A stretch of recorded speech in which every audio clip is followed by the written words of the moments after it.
diálogo, porque Krishna no quiere aceptarle la renuncia a Arjuna. Y están conversando durante 1 hora respecto a si el trabajo es o no es espiritual. Eso es básicamente el Bhagavad Gita.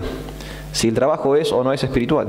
Si la ocupación del humano en el mundo material puede o no puede vincularse con Dios. Y tan importante es este tema que, por ejemplo, Arjuna comienza renunciando y ese tema se vuelve a tratar en el último capítulo del Bhagavad Gita, el 18, la perfección de la renunciación, donde Krishna le explica a Arjuna que él tiene derecho a renunciar, como cualquier trabajador, ¿no? Cualquier trabajador tiene derecho a renunciar, pero tiene que hacerlo en un contexto y con una circunstancia muy particular.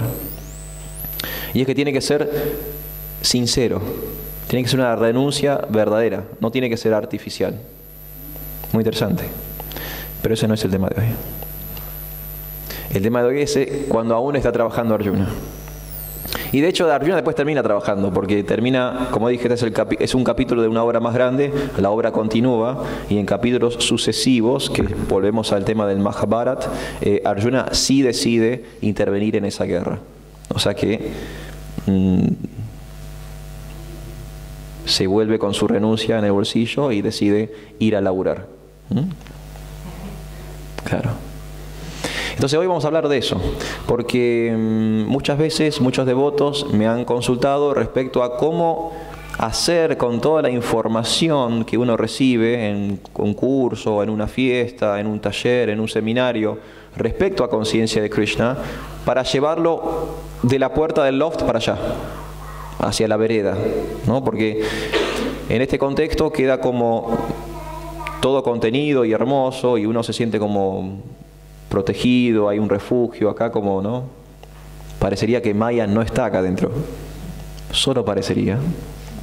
Entonces eso nos da mucha más fuerza espiritual. Pero el punto es llevar esa misma noción a sus casas, porque no van a poder trasladar el loft a sus hogares, porque este inmueble es grande.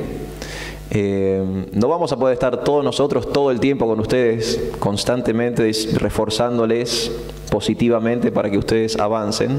Entonces ustedes mismos van a tener que hacer un fuerte trabajo de desarrollar su espiritualidad interior, de modo en que siempre lleven como una especie de tesoro estos conceptos aplicables a sus vidas diarias. Por supuesto que hay detalles, cada uno de nosotros es individual, es un individuo particular y tiene detalles que ajustar respecto a todo lo que voy a decir el día de hoy, pero en reglas generales esto es lo que Dios quiere para nosotros. Entonces después los detalles los vamos ajustando en el 1 a 1, ¿se entiende? Cualquiera puede acceder a hablar con un devoto mayor, con un maestro espiritual, o mismo chequear qué es lo que está diciendo Prabhupada al respecto y ajustar las tuercas de su realidad individual. Pero en reglas generales hay como un contexto básico para que todos nosotros podamos vivir vidas normales y ser devotos al mismo tiempo. Esa es la idea de la charla del día de hoy. ¿Sí? ¿Quieren que hablemos de esto o quieren hablamos de otra cosa?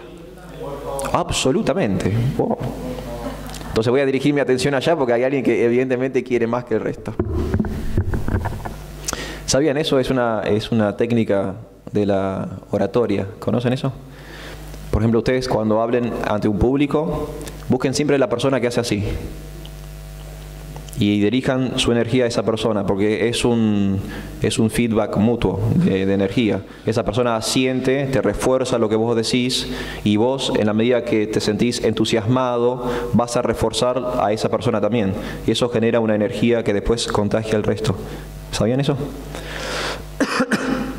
Tengo mis trucos. Es una de las ventajas de haber estudiado comunicación. Confirmado.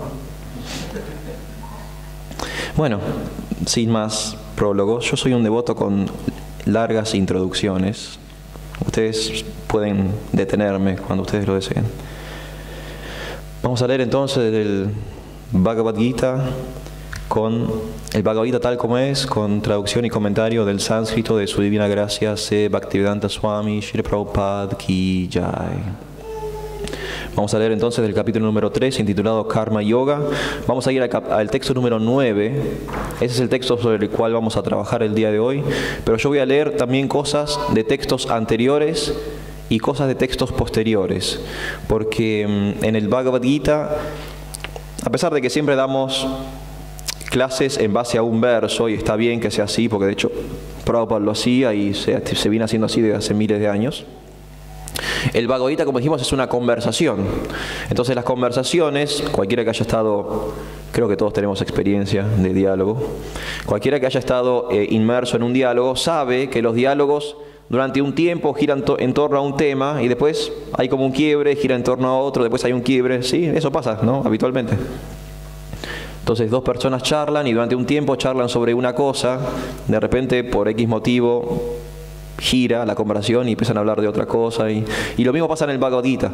Entonces hay no solamente capítulos temáticos, ¿no? Cada capítulo tiene su tema en particular, sino que dentro del mismo capítulo hay versos, conjuntos de 3, 4, 5 versos, donde Krishna y Arjuna ponen énfasis en un tema. Después, como todo diálogo o toda conversación, a raíz de una pregunta o de un comentario, el diálogo se va para otro lado, incluso dentro de un mismo capítulo, ¿sí? Entonces, el tema del día de hoy yo lo voy a centralizar en el texto número 9, pero van a ver que voy a leer cosas de unos versos antes y voy a leer cosas de unos versos después, como para solidificar la idea. Entonces voy a leer el sánscrito del texto número 9, que dice: Yanyarta karmano anyantra loko yam karma bandhanam tad artam karma kaunteya mukta sangha samachara. Yanyarta karmano anyatra loko ayam karma bandhanam tad artam karma kaunteya mukta sangha samachara. Yajñarta karmano anyatra loko ayam karma bandhanam tad artam karma kaunteya mukta sangha samachara. Ahora voy a leer esas palabras en sánscrito, palabra por palabra, con una traducción palabra por palabra, y si ustedes quieren me pueden acompañar. Yajña arta, hecho únicamente para beneficio de Vishnu. Karmana, trabajo hecho. Anyatra, de lo contrario. Loka, este mundo. Ayam, este. Karma bandhana, cautiverio por el trabajo. Tat, de él. Artam, para beneficio de. Karma, trabajo. Kaunteya, oh hijo de Kunti. Mukta Sangha, liberado de la asociación. Samachara, hecho a la perfección. Ahora voy a leer la traducción de Srila Prabhupada.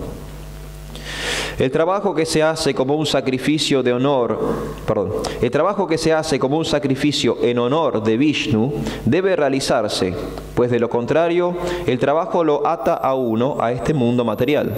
Así que, oh hijo de Kunti, desempeña tus deberes prescriptos para la satisfacción de él, y de ese modo siempre permanecerás libre de cautiverio. Significado dado por su divina gracia C. Bhaktivedanta Swami Srila Prabhupada Ki Jai. Como uno tiene que trabajar hasta para la simple manutención del cuerpo, los deberes prescriptos para una determinada posición social y una determinada cualidad se han hecho de tal modo que ese es el propósito que pueda cumplirse. Yajna significa el Señor Vishnu o las ejecuciones de sacrificio. Todas las ejecuciones de sacrificio también están hechas para la satisfacción del Señor Vishnu. Los Vedas estipulan Yajño Vai Vishnu. En estas palabras, ya sea que uno realice los yagyas prescriptos o sirva directamente al Señor Vishnu, cumple con el mismo propósito. El propósito de conciencia de Krishna consiste, pues, en la ejecución de yagya, tal como se describe en este verso. La institución Varna Ashram también apunta a la satisfacción del Señor Vishnu. Luego, uno tiene que trabajar para la satisfacción del Señor Vishnu. Cualquier otro trabajo que se haga en este mundo material será causa de cautiverio, ya que tanto el trabajo bueno como el trabajo malo tienen sus reacciones, y cualquier reacción ata al ejecutor. Por lo tanto, se tiene que trabajar de un modo consciente de Krishna, para satisfacer a Krishna o Vishnu, y mientras se realizan dichas actividades, uno se encuentra en una etapa liberada. En eso consiste el gran arte de realizar un trabajo, y al comienzo el proceso requiere de una guía muy experta. Uno debe, pues, actuar diligentemente bajo la guía experta de un devoto del Señor Krishna, o bajo la instrucción directa del propio Señor Krishna, bajo cuya instrucción Arjuna tuvo la oportunidad de trabajar. Nada se debe hacer para complacer los sentidos, más bien todo se debe hacer en aras de la satisfacción de Krishna. Esta práctica no solo lo salvará a uno de la reacción del trabajo, sino que además lo elevará gradualmente al amoroso servicio trascendental del Señor, que es lo único que puede elevarlo a uno al reino de Dios. Muy lindo significado.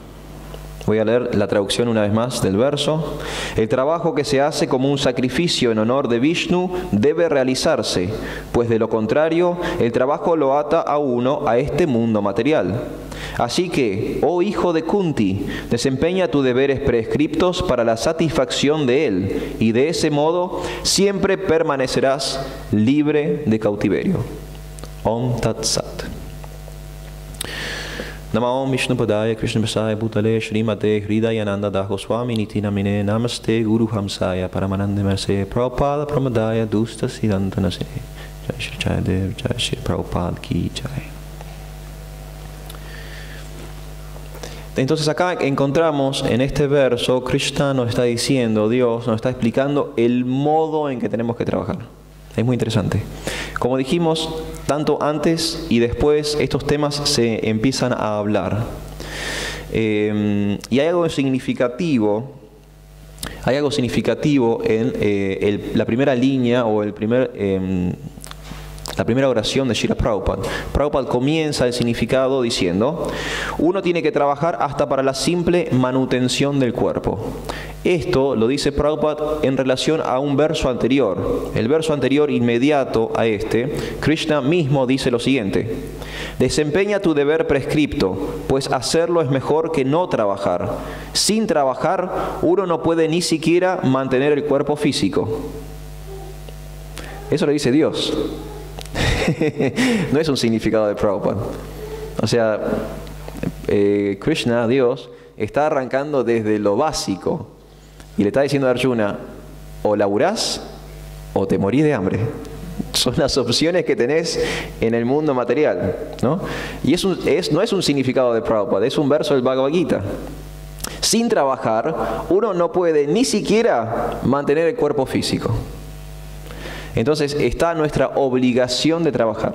Tenemos la obligación de emprender a un tipo de ocupación que por lo menos mantenga el cuerpo físico. Por lo menos mantenga el cuerpo físico, ¿no? Es como lo mínimo indispensable. Entonces la primera oración de Prabhupada, del texto 9, hace alusión a este verso anterior, ¿no? Como que Prabhupada sigue con esa misma idea. Por supuesto tenemos que trabajar, es obvio, si no ni siquiera tengo para comer. Fuera de ese tema, algo interesante que ocurre con respecto a algunos significados anteriores y posteriores, es esta idea de que Prabhupada evidentemente cuando estaba traduciendo y comentando estos versos, tenía algo como en mente. Es resalta mucho, si uno lee estos versos y los significados de corrido, la idea de que Prabhupada estaba claramente pensando en algo. Y en mi humilde opinión, en lo que Prabhupada estaba pensando es en esto que hablamos antes, la falsa idea de que un espiritualista no trabaja. Confirmado. Y lo vamos a ver cimentada esta idea en algunos pasajes de significados que voy a leer. No me voy a ir mucho para atrás, voy a ir solamente 2 o 3 versos para atrás, para que ustedes vean que Prabhupada venía con un humor, ¿se entiende? Él venía traduciendo y comentando, pero venía como masticando una idea que se va trasluciendo en su obra. Por ejemplo, voy a leer el comienzo del significado del texto número 6, o sea, me estoy yendo 3 versos para atrás. Prabhupada comienza su significado diciendo lo siguiente: hay muchos farsantes que rehúsan trabajar de un modo consciente de Krishna, pero que hacen todo un espectáculo de meditación, mientras que en realidad moran mentalmente en el goce de los sentidos. Está claro que Prabhupada estaba con algo, ¿no? Tenía algo, no sé exactamente en qué momento habrá traducido esto, pero era un tema que le estaba como picando en la cabeza, ¿no? Aquel que hace alarde de ser un yogi, mientras que de hecho se halla en busca de los objetos de la complacencia de los sentidos, debe ser conocido como el engañador más grande de todos.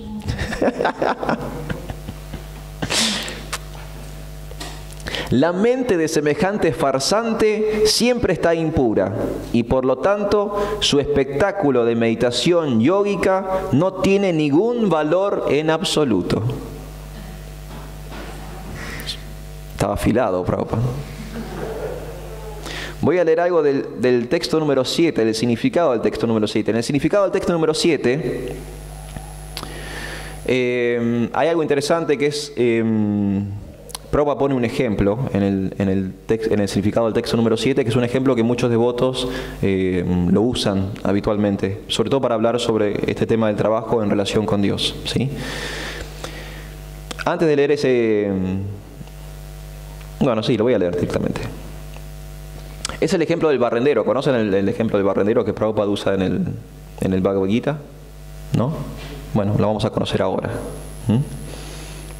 Por ejemplo, Prabhupada arranca el significado diciendo lo siguiente: en vez de uno volverse un pseudo trascendentalista para llevar una vida licenciosa y de disfrute de los sentidos, es muchísimo mejor permanecer dedicado a su propia ocupación y cumplir con los propósitos de la vida, que consiste en liberarse del cautiverio material y entrar en el reino de Dios.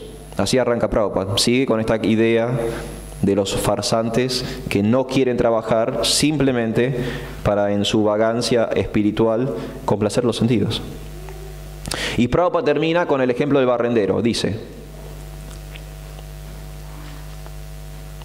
una persona sincera que sigue este método está muchísimo mejor situado que el farsante que hace alarde de un espiritualismo para engañar al público inocente. Un barrendero de la calle que sea sincero es muchísimo mejor que el meditador charlatán que solo medita para ganarse la vida. Es el ejemplo del barrendero que Prabhupada usa en el Bhagavad Gita. Muchos devotos usan este ejemplo, lo he escuchado muchas veces en clases y demás, hablando sobre la sinceridad en el trabajo. ¿Sí? Si yo sinceramente trabajo en aras de la satisfacción de Dios, no hay problema con mi estatus social.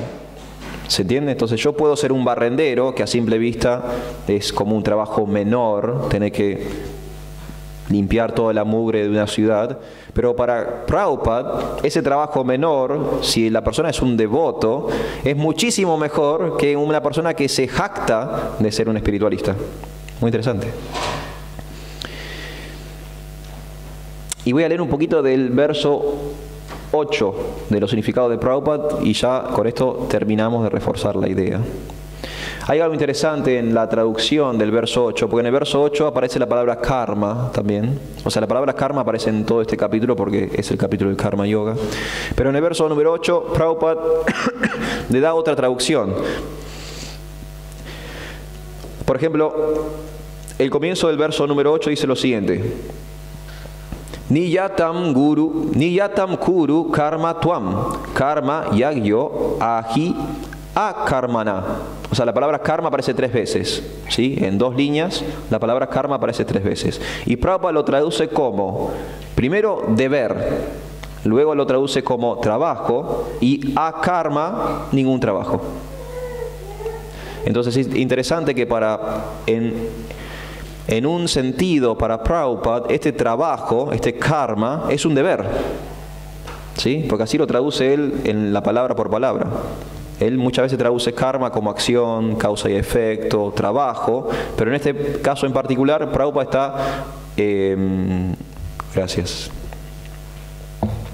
Prabhupada está traduciendo la palabra karma como deber, como una obligación, ¿sí? Le da otro significado a la palabra, muy interesante.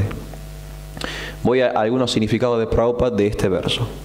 Hay muchísimos pseudo-meditadores que se hacen pasar por personas de alta alcurnia y grandes profesionales que afirman falsamente haber sacrificado todo para el propósito de avanzar en vida espiritual. Sin embargo, el Señor Krishna no quería que Arjuna se convirtiese en un farsante. Esa clase de propensiones contaminadas tienen que purificarse mediante los deberes prescriptos, que en el verso es karma y Prabhupada traduce como deber. Si no se ha hecho, uno nunca debe tratar de convertirse en un supuesto trascendentalista, renunciando al trabajo y viviendo a costas de lo demás. Es muy bueno. Prabhupada obviamente estaba con este humor de que decir que uno lleva vida espiritual y que al mismo tiempo se dedica a la nada es un craso error. Es un gravísimo error. De hecho, lo vemos en la vida misma de Srila Prabhupada. Srila Prabhupada durante su vida adulta trabajó. O sea, estudió, se recibió de bioquímico, abrió una cadena de farmacias, mantuvo una mujer con 5 hijos. Trabajó toda su vida adulta, hasta que finalmente tomó la orden de retiro y finalmente la orden de renuncia. E incluso en su orden de renuncia hizo muchísimo servicio. De hecho, es tan grande el servicio que hizo Srila Prabhupada que nosotros tenemos este lugar y estamos hablando de estas cosas por su misericordia, por su trabajo. Ya hay. Imagínense una persona de 70 años cruzando el océano, no en un buque de pasajeros, sino en un barco de carga, donde el camarote era básicamente una pieza, sin ningún tipo de confort, sufriendo 2 infartos en alta mar sin atención médica, y desembarcando en un lugar donde la temperatura era bajo cero, porque él desembarcó en Boston, cuando venía de vivir toda su vida en un medio ambiente subtropical de la India. Habiendo pasado todo un año de austeridades, yendo de Boston a New York y fundando, sin ningún tipo de recurso material, un movimiento internacional. Es un gran trabajo. Claro. Y eso a los 70 años. Claro. Y viajando, creo que dio 12 o 14 vueltas el mundo. Creo que fueron 12 vueltas al mundo en los 14 años que le quedaron de vida en Occidente. Es un gran trabajo. ¿Cuántos versos tradujo? ¿10.000 versos? No me acuerdo cuántos versos tradujo Prabhupada. Tradujo y comentó. Porque no solamente se dedicó a traducir, sino que a cada uno de estos versos le dio un significado, un comentario, lo cual más trabajoso aún, o sea, requiere de más energía. El Bhagavad Gita, de hecho, lo hizo 2 veces, porque en Norteamérica le robaron el manuscrito. Él ya había trabajado en el Bhagavad Gita en la India y ya lo tenía traducido y comentado y lo trajo como manuscrito a Norteamérica. Y en Norteamérica se lo robaron. Le robaron sus pertenencias, que eran muy pocas, era una máquina de escribir, el manuscrito del primer Bhagavad Gita y nada más. Y yo tuve... Y... Alguien... Sí, se sabe. Sí. En el Prabhupada Lilamrita, o sea, y pasa que, bueno, Prabhupada tuvo que hacer muchas austeridades al comienzo. Y aceptaba alojamiento en lugares poco favorables. Y tuvo que volver a traducir el Bhagavad Gita de vuelta. Imagínense esta obra, ¿no? ¿Cuántas páginas son? A ver, ya les digo. 900 páginas, claro. No, se lo robaron. Esa gente no sabía mucho de nada. Imagínense y arrancar de vuelta, desde el primer verso de vuelta. Vamos de vuelta. Entonces una persona que toda su vida trabajó fuertemente y siempre trabajó en conciencia de Krishna. O hay un pasatiempo con mi maestro espiritual. Mi maestro espiritual una vez fue a verlo a Prabhupada, a su habitación, y tuvieron un diálogo, y en un momento Prabhupada le dijo a mi maestro espiritual: tú debes entender que no ha habido un momento en que yo nunca fui consciente de Krishna.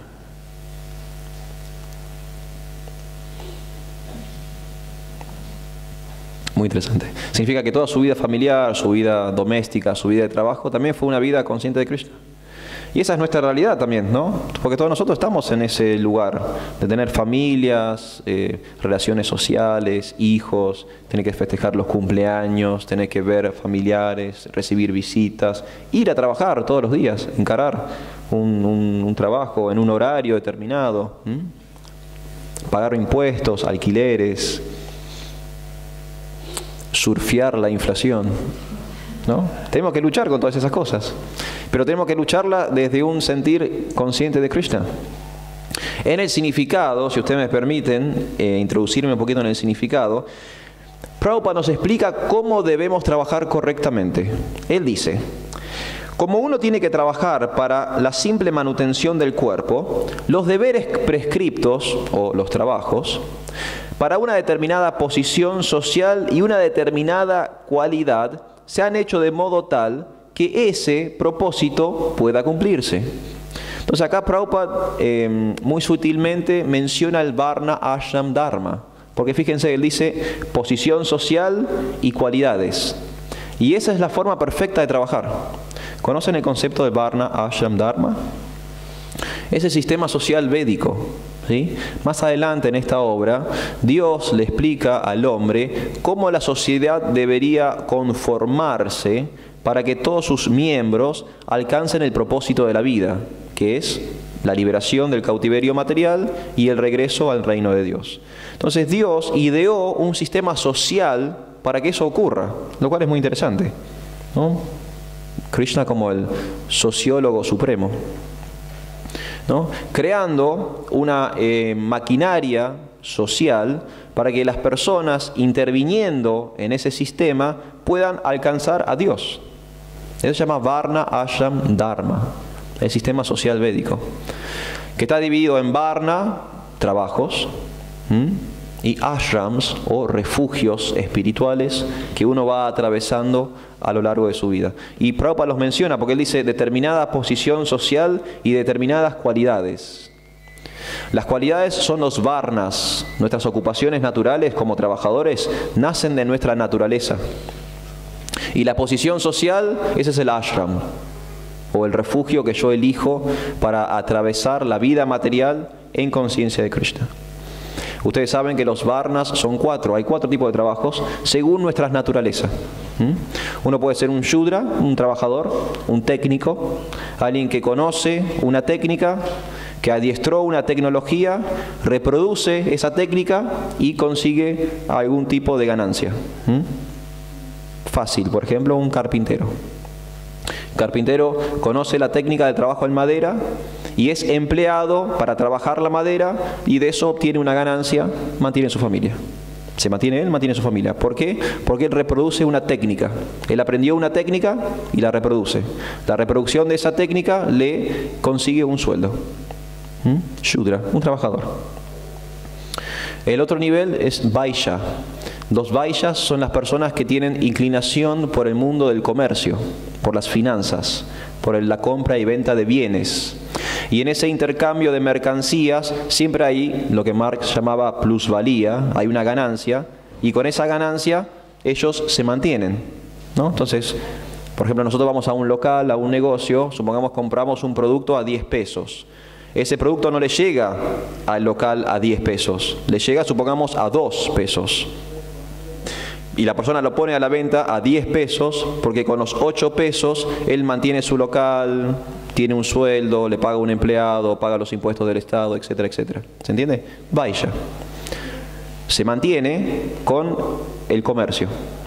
Maxi. Son los empresarios del día.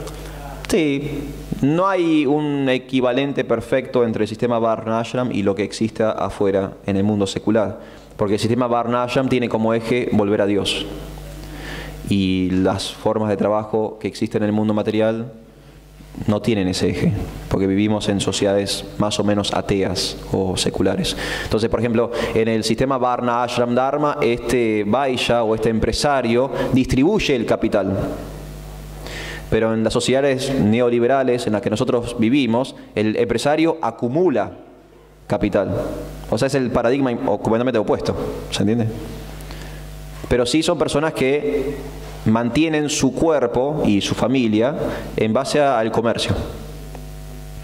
El otro nivel es Kshatriya, son los administradores. Hare Krishna. Los administradores, los organizadores, las personas que tienen cierta tendencia al liderazgo, ¿sí? Esos son los Kshatriyas, son los que organizan la sociedad. Siempre hace falta un administrador o un organizador, alguien que decida para dónde tienen que ir las cosas, o ejecute algún tipo de política. Y en última instancia, el último trabajo es el de los brahmanas. Y brahmanas es el trabajo intelectual de la docencia. Hay personas que por naturaleza tienen afinidad para estudiar y para enseñar, ¿sí? Entonces son esos 4 varnas, esos 4 trabajos. ¿De dónde nacen esos 4 trabajos? De la naturaleza de las entidades vivientes. Nosotros por naturaleza encajamos en uno de esos 4. Y cuando digo encajamos no es que hay que forzarlo, no, es todo lo contrario. Tiene que ser natural.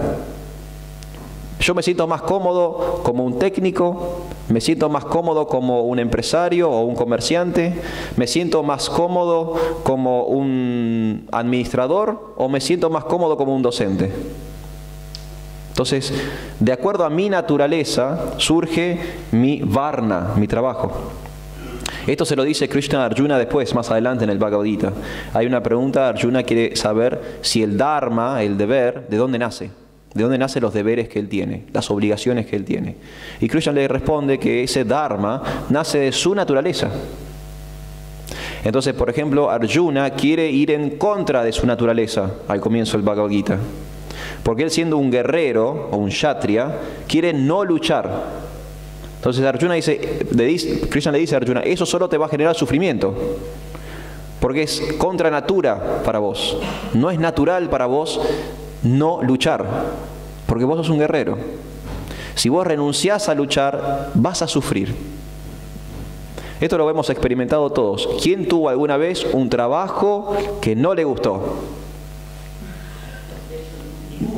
¿La pasaron bien en ese trabajo que no le gustó? No. ¿Por qué? Porque no es su naturaleza. Fácil. Es bien fácil. Yo soy poeta, pero me ponen a bajar una palanca en una fábrica. ¿Qué pasa después de 8 horas? Me frustro. Y estoy odiado de la fábrica y vuelvo a mi casa con una ira incontenible. ¿Por qué? Porque no estoy desarrollando mi verdadera naturaleza, que es hacer poesía.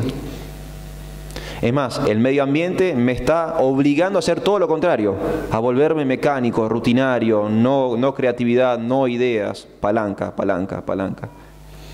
Entonces me frustro y ya sabemos, ¿no? Frustración, ira, locura, pérdida de la memoria. Krishna explica la psicología de la caída en el Bhagavad Gita. Pero de repente obtenemos una ocupación que nos gusta.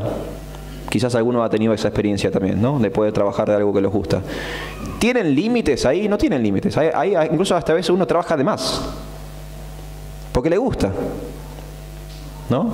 O por ejemplo, es como los artistas. Yo he tenido cierto contacto con el mundo artístico y es increíble porque cuando están inspirados pueden estar horas y horas y horas y horas y horas componiendo, grabando, tocando. ¿Por qué? Porque les encanta, es su naturaleza. No tiene límite ese trabajo y ya no lo ven como un trabajo, es un disfrute, es un placer. Pero hace 8 horas que estamos en el estudio de grabación. No importa, está buenísimo esto. Porque es la naturaleza de esa persona. ¿Se entiende? Entonces, nuestros trabajos más sanos y positivos van a nacer de nuestra naturaleza. Entonces, uno tiene que autodescubrirse. Saber qué es lo propio de uno y empezar a desarrollarlo. Y al mismo tiempo, en el sistema Varna Ashram, tenemos trabajos o ocupaciones que se van a dar de acuerdo a nuestro estatus social, como dice Prabhupada. Tenemos la posición social y las cualidades. De las cualidades ya hablamos, son los varnas. Ahora vamos a hablar de las posiciones sociales. Eso es el ashram, ¿sí? Los refugios espirituales que yo puedo ocupar para catapultarme hacia la vida espiritual en cualquier momento de mi vida. El primer refugio es el de Brahmachari, ¿sí? Acá tenemos un Brahmachari en la congregación. Un monje célibe que se dedica al estudio y al servicio al maestro espiritual, ¿no? Brahmachari, que en la cultura védica original son los niños, ¿sí? Los niños hasta la edad de 20 y tantos años son brahmacharis. Entonces naturalmente, otra vez volvemos a lo mismo, es naturalmente tienen la tendencia a estudiar y a mantener su celibato. Los niños no tienen impulso sexual y por regla general se dedican ¿a qué? A estudiar. Todos nuestros hijos o todos nosotros hemos pasado por la etapa escolar cuando éramos niños. El siguiente nivel es que la mayoría de la población ocupa, es el de Grihasta, que es el del hombre o la mujer casado.